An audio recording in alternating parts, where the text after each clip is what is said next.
Hi everyone, my name is Ulad. I'm an iOS developer at Bumble, but today I'm not here to talk about Bumble or dating apps. That's my personal journey, and I wasn't always an iOS developer.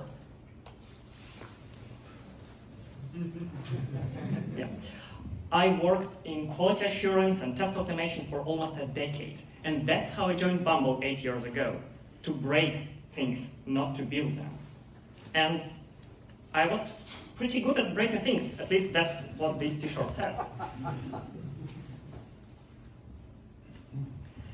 I spent years trying to make sure that others' work doesn't get into production with bugs. But then, one day, I decided to switch the sides, and I quickly realized that it feels completely different. I was the person who finds the bugs, now I'm the one who creates them. So today, I want to share with you the journey I've made. There won't be any live coding, but I will show you some bugs that I've made myself. And I hope you'll leave this talk either reassured in your own skills or at least entertained. Ideally, both. And yeah, there will be some code too, but don't worry if the font is too small. It's too small on purpose, so that you do not code review me live, like 200 people here. So let's start. I'm doing the classic learning path. I start with 100 days of Swift and Swift UI. Well, I didn't do 100 days, but let's round up. I'm in QA, I'm not in finance. And I realized later that all these demo apps are great, but the real apps are not that shiny. I then binge watch all the videos I can find. Chris Eidhoff, WWDC videos, Sean Allen, and I see that everyone knows so much, and well, I don't know anything, and my demo apps look so bad comparing to them. And of course, I hate Xcode for the first time, but then well, apparently that's just the rite of passage, right? Something unexpected happens afterwards. I go to iOS UK conference in Aberystwyth in Wales in 2022. And for the regulars, I know that's not the photo from 2022, but that's the best photo I could find. And there I meet David, who is redoing the conference app, and he needs some help. So that's perfect. I can work on a real project, I can contribute to something that will be used, and I will use it myself, because I plan to go to iOS UK in 2023. And this time, I plan to take the right end of the train. And for those of you who don't know, train to Aberystwyth splits midway and then reverses. So if you take the wrong end, you'll end up somewhere completely different, Patheli in this case. And that's pretty much like protocols with default implementations. Because, well, if you just don't look close enough, you may end up somewhere completely different. And there will be no warning, it will compile, but well, that's what I learned the hard way. Just always check what's happening behind the scenes and just don't trust that if it compiles, it's okay. Anyway, David does most of the work. I just do a handful of commits, so that's my contributions, and I do a round of QA for the all-time sake. And the app is used at the conference. And now I want to ask, does anyone here remember any issues with the app at the conference at iOS UK 2023? Well, exactly. So that was flawless. But please don't check the GitHub history. And that gives me confidence. So I asked myself, can I build an app now? Well, the usual advice is to build an app or to start doing something that you're passionate about, or at least you like, not just another weather app or calculators. Well, obviously, if you're not into calculators. And, well, I love treasure hunts. And there's a kind, when you sprint through the city and trying to solve the riddles instead of having a relaxing Saturday. And there's a very nerdy variant when you spend the whole day trying to do that. Anyone played those? Yeah, I thought so. And I take them too seriously, even though, as you can see on this screen, I'm not really good at them. And, well, this is the hours that you spend on one game, not minutes. Well, that's too much. So I think, what if I make an app for this particular type of treasure hunts, like really complex ones? Well, spoiler, I was the only person who needed this app. But that was enough for me. I was passionate enough to start building, to start doing, and well, that was something. In the hindsight, I should have asked at least one other person if they would use such an app. But again, for the start, it's great. If you're just starting, do something you're passionate about. I later expanded the app functionality, so it wasn't that niche. I jumped straight in. I want 100% SwiftUI, 100% modern app, just to learn all the new fancy APIs, obviously. So I know what I want to use. I just don't know what exactly I'm doing sometimes. And like many other developers, I spend ridiculous amount of time on trying to do tiny details. Like I have some fancy animation in my head, and I'm trying to tweak it, different variations. So I'm fine-tuning it, and well, I'll discard it later completely, but well, that's what many people do. Or one more example. Well, ridiculous amount of time again, just to try to make image zoomable. I quickly realized I can't do it in SwiftUI back in the days, or maybe I'm just bad at finding the correct way. Well, I don't know, we'll never know now. But well, lesson I learned that sometimes practical is better than trying to do shiny things and polished things. Well, that's a code, so it works. It just takes so much time to do that. I should have spent less time. I shouldn't be fine-tuning zooms, frames, limits, well, resizing and all this stuff. Then another example. You see, code is really small. That's a map. So I want custom things, I want annotations, I want user locations, maybe directions. Again, I use MKMapView and UIKit. I don't use SwiftUI. It doesn't allow me to do what I want to do. And it works, but again, so much time wasted, in the hindsight, wasted to do that. Later, I discovered a tiny fix that saves me a lot of time, but I'll get to it in a couple of minutes. So let's pretend that's a groundhog, not a chipmunk. So you know I'm rounding up, so that's a groundhog. So at this point, I'm in a classic loop. I don't release the app, I just keep tweaking and improving it. And I think, oh, that screen needs a redesign. Now I need to change the styles, maybe improve animations. Now my Firebase table needs a new structure. And well, it never ends. And well, I'm pretty sure my app isn't good enough. I know that. But there is no way to get the real feedback. It's only me who uses the app. And well, technically, yeah, so well, what can, I need to do something. So I go for an ultimate trick. I buy Apple Developer subscription because I know if I spend money on something, I will actually use them.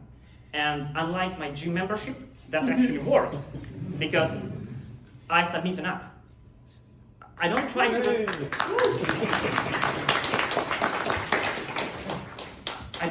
release it publicly yet. I just want to submit it and see if Apple accepts it, because if they do, then what I'm doing is not complete garbage, right? So I get rejected a few times, but finally a green light. So app is submitted, app is approved, well, and I start working on other improvements and trying to do new features. I don't feel any rush. Then one day, I open an app store and I see my app is live. Like, what's going on? So I made a rookie mistake. I didn't notice the toggle to release the app automatically after the review. So, well, I panicked. Naturally, I panicked. I tried to check how many people actually downloaded the app. Well, luckily, not so many. Well, that's a silver lining to not doing any advertisement at all. So I do what any other developer does, like push some fast fixes, make the version 1.1, pretend that's how I wanted it to go, and don't disclose it publicly, well, at least until May 14th, 2025, the first time I say that. And remember, now I start working on the app. Well, I know it's released now, I need to actually improve it. And remember I told you about the trick, really tiny trick I did to save me hours. Well, the trick was to drop support of iOS 15. I jumped straight to iOS 17. Well, I can afford it, right? So for me personally, much better. Newer APIs of SwiftUI, much better map. Well, I can ditch UIKit. I can do new and fancy stuff now. And that's how I've been moving since. So there were no surprises. Can I ask one question? Maybe okay. After the talk. I just wondered, the upgrade from this one is too high. Afterwards, that's right. Yeah. Okay. So I didn't really get it, so maybe it was microphone.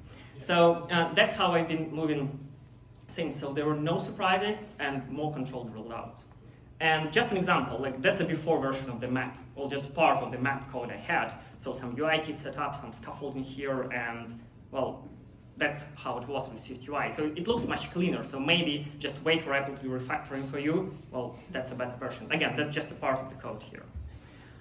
Okay, now, well, who helps me while I'm doing the app? Obviously, it doesn't work straight away. Obviously, I have so many questions because I just start.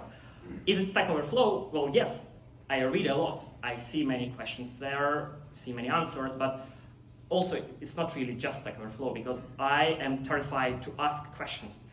These are the real answers I got to some of my older questions, as you can see by the date. Well, I get just, oh, it's a duplicate, or that's just another question, another answer like from 10 years ago. Obviously, it doesn't work now.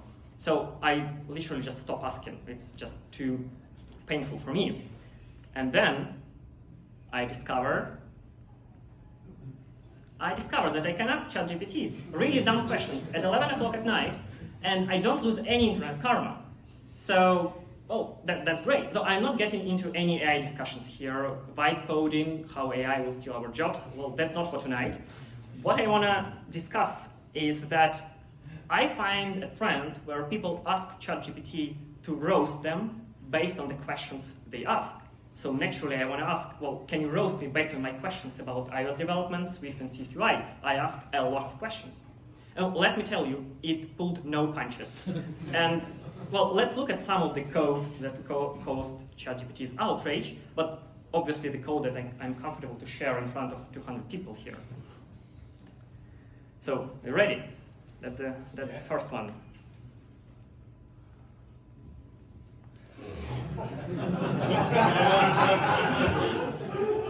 Well, that's pretty fair, right? So, but then it gets specific. It gets into the details of the things I was asking. There was an issue in the app. So as you can see, image wasn't loading. I was trying to understand what's going on. So I debugged it for quite a while. So I thought maybe link to the image is broken, or maybe just some wrong implementation for the caching mechanism, or maybe some Firebase connection issue, or just Firebase bug. Well, I don't know. That's what was the reply.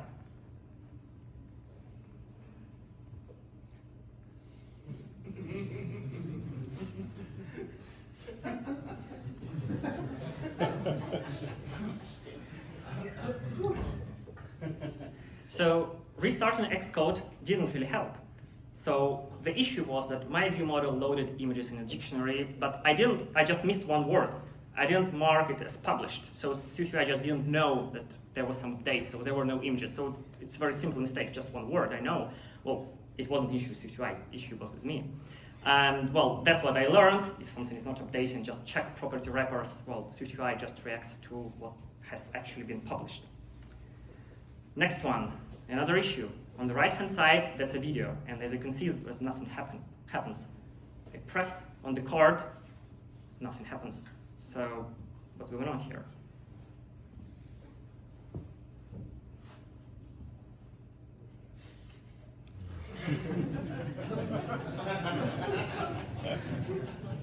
So what was happening here? Yeah, I totally forgot just again one word, that's navigation stack. There was nowhere to navigate. Well, that's why nothing has been happening. Last example for tonight. So I was doing this. I was using user review model.shared everywhere. Well, it worked only until it didn't. Sometimes there was value update, but there were no UI updates. So what I got for it.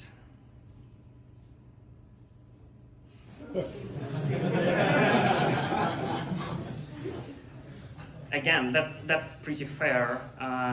So views were accessing the singleton separately, but sometimes when there was clash, there was just no way for them to know what's the actual state. So I just switched to another property wrapper environment object. Now SwiftUI actually knows when things change. So hopefully this was fun. So some final thoughts for today. For me personally, if I start all over again, probably I'll keep it simple. I'll definitely try SwiftUI from the very beginning, but maybe I won't spend time on fine-tuning animations that much.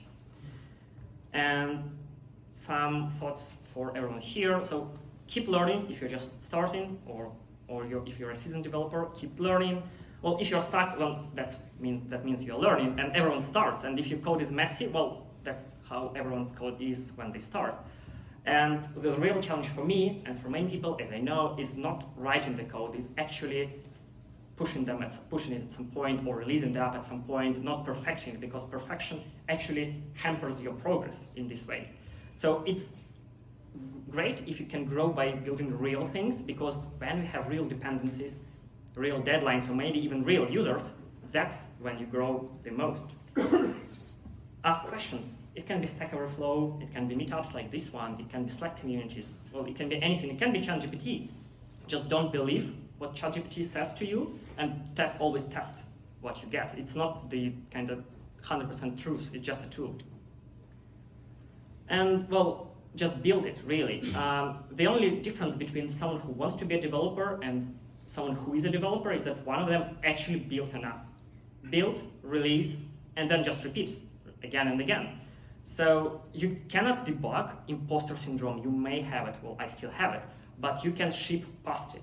Well, and if you're here already at the meetup, you're closer than you think.